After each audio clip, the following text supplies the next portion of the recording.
देखिए, आप जानते हैं जब महिलाओं के पास अगर पैसा आता है तो उस पैसे का सदुपयोग होता है। प्रधानमंत्री के रूप में रहने का भी अवसर माननीय प्रधानमंत्री जी को मिला। नमस्कार, राजीव टाइम्स में आपका स्वागत है। मैं हूं आपके साथ अनिकेत दीक्षित।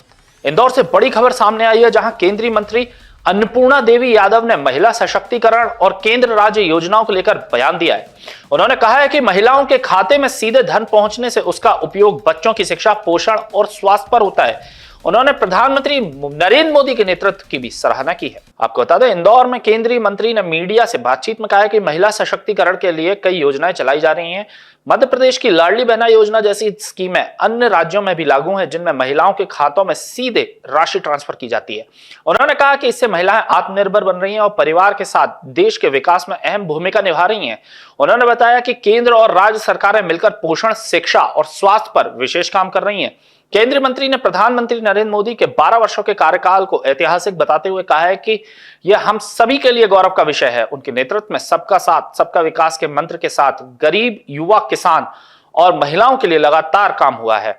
उन्होंने कहा है कि आज महिलाएं हर क्षेत्र में आगे बढ़ रही हैं और युवा खेलो इंडिया व फिट इंडिया जैसे अभियानों से नई पहचान बना रहे हैं। सरकार योजनाओं से लाभ हर तक पहुंचा रही है और समस्त पूरे देश की जनता की ओर से उन्हें बहुत हार्दिक अभिनंदन, शुभकामना।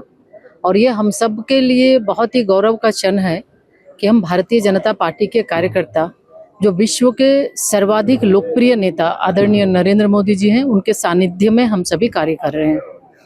आज आप देखें तो सबसे लंबे दिनों तक चुने हुए प्रतिनिधि के रूप में एक प्रधानमंत्री के रूप में रहने का भी अवसर माननीय प्रधानमंत्री जी को मिला, यानी सबसे लंबे दिनों तक।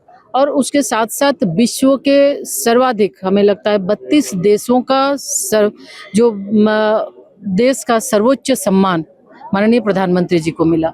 उनके नेतृत्व में हम सब काम कर रहे हैं और निश्चित रूप से ये 12 वर्ष बेमिसाल है। 12 वर्षों के अंतर्गत 4 आयाम को लेके उन्होंने, जो सबका साथ सबका विकास है, उस मंत्र के साथ महिला, युवा, गरीब और किसान, इन 4 आयामों को लेकर उन्होंने काम किया। और हर एक क्षेत्र में किसानों के लिए भी, किसान की आय दुगुनी हो, किसान स्वस्थ, किसान बिल्कुल सक्षम भारत में, आत्मनिर्भर भारत में अपनी महत्वपूर्ण भूमिका निभा सके। उसी तरह महिलाओं के लिए भी महिला शक्ति वंदन से लेकर लखपति दीदी, ड्रोन दीदी और शिक्षा के क्षेत्र में भी काफ़ी उनके माध्यम से सहयोग मिला। तो आज हमारी महिलाएं आत्मनिर्भर भारत में अपना योगदान दे रही हैं। आज ड्रोन पायलट के रूप में काम कर रही हैं, तो स्टेम के क्षेत्र में भी हमारी बेटियां अव्वल हैं। उसके साथ युवाओं के लिए, चाहे वो शैक्षणिक संस्थान IIM, IIT, एम्स जैसे उच्च शैक्षणिक संस्थानों का स्थापित करना हो, या फिर महिलाओं या फिर युवाओं को खेल के क्षेत्र में खेलो इंडिया, फिट इंडिया मूवमेंट के माध्यम से युवाओं को आगे बढ़ाने की बात हो। आज भारत के युवा बहुत ही प्रतिभाशाली हैं और निश्चित रूप से आज ओलंपिक में आप देख रहे होंगे पदक लेकर आ रहे हैं। तो अलग अलग क्षेत्रों में काम करना, उनके लिए योजना बनाना, युवाओं से संवाद कर आज के युवा क्या चाहते हैं, विकसित भारत में उनकी क्या भूमिका होनी चाहिए और वो कैसा देश देखना चाहते हैं, तो उनसे भी संवाद कर उनके द्वारा बनाए गए उस नीति को भी बजट में शामिल करने का भी काम माननीय प्रधानमंत्री जी कर। देखिए, आप जानते हैं जब महिलाओं के पास अगर पैसा आता है तो उस पैसे का सदुपयोग होता है, यानी या तो बच्चों की पढ़ाई पे वो खर्च करती हैं, बच्चों के पोषण पे खर्च करती हैं, या स्वास्थ्य पे खर्च करती हैं।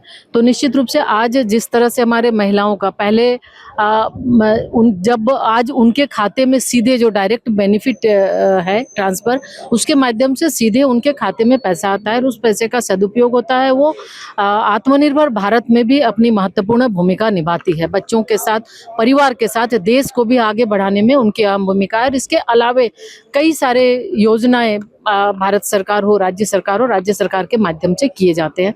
तो ये बहुत ही महत्वाकांक्षी योजनाएं हैं, जिससे हम बच्चों के पोषण का, महिलाओं को सशक्त बनाने के लिए, आत्मनिर्भर बनाने के लिए और बेटियों को अच्छी शिक्षा उन्हें मिल सके, गुणवत्तायुक्त शिक्षा मिल सके, इसके लिए हम काम करते हैं। तो निश्चित रूप से महत्वाकांक्षी कार्यक्रम है और भारत सरकार माननीय प्रधानमंत्री जी के मार्गदर्शन में मध्य प्रदेश सरकार भी काम कर रही है और मध्य प्रदेश दिनों दिन आगे बढ़ रहा है और जो विकसित भारत 2047 का संकल्प को पूरा करने के लिए मध्य प्रदेश भी आगे उनके साथ कदम से कदम मिलाकर चल रही है। ऐसे ही ताजा तरीन खबरों के लिए जुड़े रहे राजीव टाइम्स के साथ।